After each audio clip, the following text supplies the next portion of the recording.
ഉറപ്പായിട്ടും കോമഡി ഉണ്ട്, നല്ല ഫീൽ ഗുഡ് മൂവിയാണ്. സെക്കൻഡ് ഹാഫൊക്കെ യഥാർത്ഥം പറഞ്ഞാൽ കണ്ണ് നനയാതെ കാണാൻ പറ്റാത്ത ഒരു സിനിമയാണ്. തീർച്ചയായിട്ടും സിനിമ നല്ല ഹിറ്റാണ്. കോമഡി വർക്കൗട്ടായിട്ടുണ്ട്, അതുപോലെ തന്നെ നല്ല വ്യത്യസ്തമായ നല്ല കോമഡി സിനിമ നമ്മൾ എക്സ്പെക്ട് ചെയ്യുന്നത് പോലെ എൻജോയ് ചെയ്യാൻ പറ്റിയ സിനിമയാണ്. ഈ സിനിമ വ്യത്യസ്തമായിട്ടുള്ള ഒരു സിനിമയാണ്. ഫാമിലി ആയിട്ട് നമുക്ക് എല്ലാവർക്കും കണ്ട് എൻ്റർടൈൻ ചെയ്യാൻ പറ്റുന്ന ഒരു ഫിലിമാണ്. ഫുൾ ലെങ്ത് കോമഡി അല്ല, ആക്ച്വലി പകുതി വരെ നല്ല കോമഡിയാണ്. അതിനുശേഷം വളരെ സീരിയസ് ആയിട്ടുള്ള ഒരു ട്വിസ്റ്റിലേക്കാണ് ഈ സിനിമ പോകുന്നത്. ശരിക്കും പറയാം, ഈ പടത്തിനെ പറ്റി ഒരു പിടിയും കിട്ടാത്ത ഒരു പടം. നമ്മളൊക്കെ കുറേ കാലം കൊണ്ട് ഇയാളെ പടം കാണുന്നത്. ഒരു കഥയില്ല, ഒരു തുമ്പുമില്ല, എന്താണെന്ന് പോലും അറിയില്ല.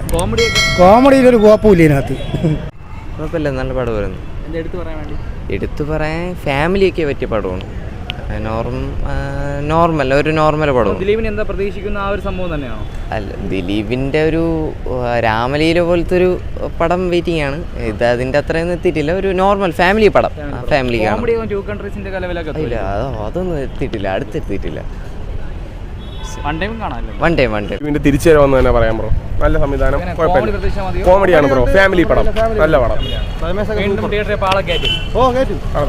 നല്ല പടം ബ്രോ.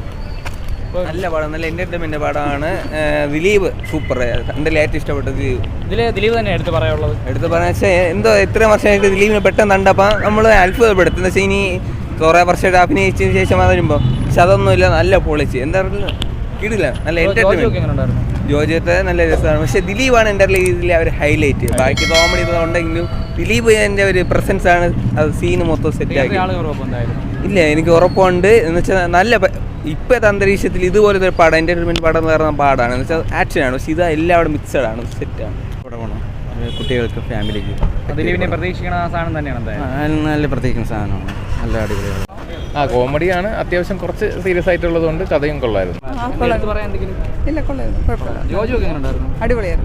എടുത്തു പറയാൻ ദിലീപിന്റെ പെർഫോമൻസ്, പിന്നെ എല്ലാവരും പെർഫോമൻസ്. ജോജോ ഒക്കെ അടിപൊളി പെർഫോമൻസ് ആയിരുന്നു. പിന്നെ കഥയുടെ എൻഡിങ് അടിപൊളിയായിരുന്നു, നല്ല രീതിക്ക്. ജോജോ കൊള്ളാം. റാഫി ഒക്കെ നല്ല രീതിക്ക് ഡയറക്ഷൻ ചെയ്തിട്ടുണ്ട്. മൂവിയാണ്, കോമഡി മാത്രമല്ല ഇമോഷണൽ മൂവിയാണ്. ഒരു ഫസ്റ്റ് ലാസ്റ്റ് കോമഡി മാത്രമായിട്ട് പോകുന്നൊരു പടമല്ല, ഇമോഷണൽ കണക്ട് ആവുന്ന നല്ലൊരു സിനിമയാണ്. ടു കൺട്രീസ് ഒരു ഔട്ട് ആൻഡ് ഔട്ട് കോമഡി പടമാണ് ഫസ്റ്റ് ലാസ്റ്റ്. പക്ഷേ ഇത് അങ്ങനെയല്ല, കോമഡി ഫസ്റ്റ് ഹാഫ് ഫുള്ള് കോമഡിയാണ്, സെക്കൻഡ് ഹാഫിലോട്ട് പോകുമ്പോൾ പടം കുറച്ച് സീരിയസ് ആണ്. മൂവിയായിരുന്നു. ദിലീപ് ഏട്ടൻ്റെ വീണ്ടും നല്ലൊരു തിരിച്ചുവരവാണ്. നല്ല കോമഡി സിനിമ, ഫാമിലി എന്റർടൈൻമെന്റ് ആണ്. ഓക്കെ, എല്ലാ പ്രേക്ഷകർക്കും ഇഷ്ടപ്പെടാൻ തീർച്ചയായിട്ടും എല്ലാവർക്കും, കുട്ടികൾ മുതൽ മുതിർന്നവർക്ക്. ഞങ്ങൾ ഫാൻസ് അസോസിയേഷൻ ഞങ്ങളൊന്ന് ഒരു മുദ്രാവാക്യം വിളിച്ചോട്ടെ. ദിലീപേട്ടൻ കീ ജയ്. ഒന്നുമില്ല, 3.5 വർഷത്തിന് ശേഷം ദിലീപേട്ടൻ്റെ ഫിലിം കാണുന്നതിൻ്റെ ആ ഒരു എക്സൈറ്റ്മെൻറ്റും ഹാപ്പിനെസ്സും ഉണ്ട്. പൊളിയായിരുന്നു, സൂപ്പർ, കോമഡിയൊക്കെ പൊളിയായിരുന്നു. മിസ് ചെയ്യാണ്ട് എല്ലാവരും കാണുക, അത്രയും. പിന്നെ അതെ,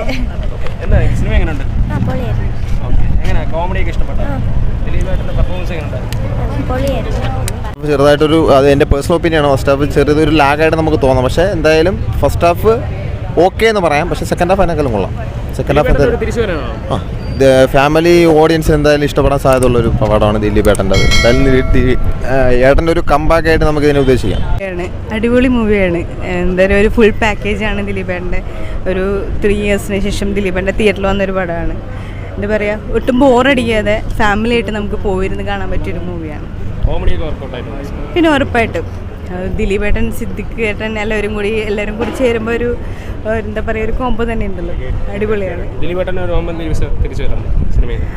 തിരിച്ചു വരുവാണ് ഉറപ്പായിട്ടും. ദിലീപേട്ടൻ ചെയ്ത ക്യാരക്ടേഴ്സ് എല്ലാം അങ്ങനത്തെയാണ്. എല്ലാം ഓരോ പടത്തിലും ഓരോ വ്യത്യസ്തമായിട്ടുള്ള റോളുകളല്ലേ ചെയ്തിട്ടുള്ളത്. അടിപൊളിയാണ്. പിന്നെ ഫാനാണോ? ഉറപ്പായിട്ടും.